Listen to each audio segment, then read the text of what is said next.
Double top pattern क्या होता है? ये एक बेरिश रिवर्सल पैटर्न होता है। ये तब बनता है जब प्राइस एक ही रेजिस्टेंस लेवल को दो बार टेस्ट करता है और दोनों बार वहां से गिर जाता है। स्ट्रक्चर समझिए। सबसे पहले मार्केट एक रैली करता है, यानी प्राइस ऊपर की तरफ जाता है। जब प्राइस एक स्ट्रॉन्ग रेजिस्टेंस लेवल पर पहुंचता है तो वहां से प्राइस रुक जाता है और गिरने लगता है। ये होता है पहला टॉप, जहां बायर्स ने कोशिश तो की लेकिन सेलर्स ने प्राइस को ऊपर जाने नहीं दिया। अब जब पहला टॉप बन गया तो मार्केट थोड़ा नीचे आता है, यानी प्राइस गिरता है लेकिन एक जगह पर सपोर्ट मिलता है। ये गिरावट ज्यादा बड़ी नहीं होती, लेकिन ये पॉइंट इंपॉर्टेंट होता है क्योंकि यही पॉइंट होता है जिसे हम नेकलाइन कहते हैं।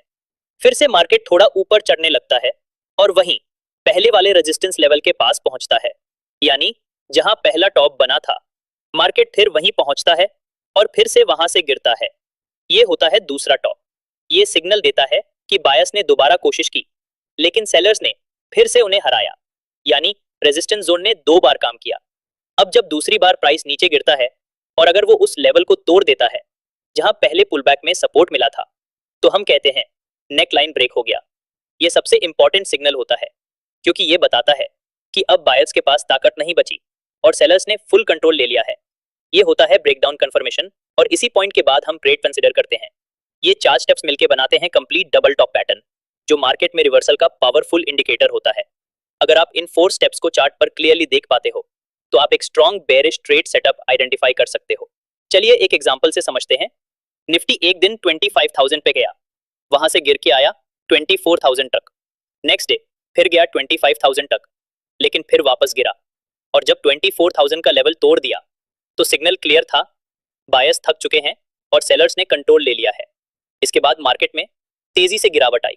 एंट्री कहां लेनी चाहिए? जब प्राइस नेकलाइन को ब्रेक करके नीचे क्लोज करे तब ही एंट्री लेनी चाहिए। स्टॉप लॉस हमेशा सेकंड टॉप के थोड़ा ऊपर लगाना चाहिए। अगर सेकंड टॉप 25,000 पर बना था तो स्टॉप लॉस आप 25,050 या 25,070 के आसपास रख सकते हो। इससे आप फेक ब्रेकआउट से बच जाओगे।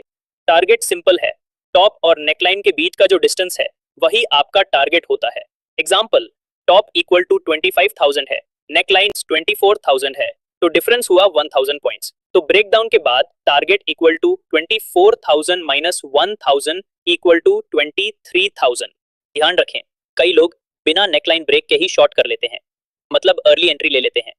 लेकिन याद रखो, कंफर्मेशन के बिना ट्रेड लेना लॉस की इन्विटेशन है। और अगर नेकलाइन के बाद वॉल्यूम ज्यादा हो तो सिग्नल और भी स्ट्रांग हो जाता है। ये पैटर्न सिर्फ तब काम करते हैं जब पहले से मार्केट में क्लियर ट्रेंड हो। डबल टॉप तभी स्ट्रांग होगा जब पहले अप ट्रेंड हो। ब्रेकआउट के टाइम पर वॉल्यूम हाई होना चाहिए। फेक ब्रेकआउट से बचने के लिए रिटेस्ट का वेट करो या कंफर्मेशन कैंडल का यूज करो। अगर आपको आज के वीडियो से कुछ नया सीखने को मिला हो तो एक लाइक जरूर करें और अगर आप नए हो चैनल पर तो सब्सक्राइब जरूर करें।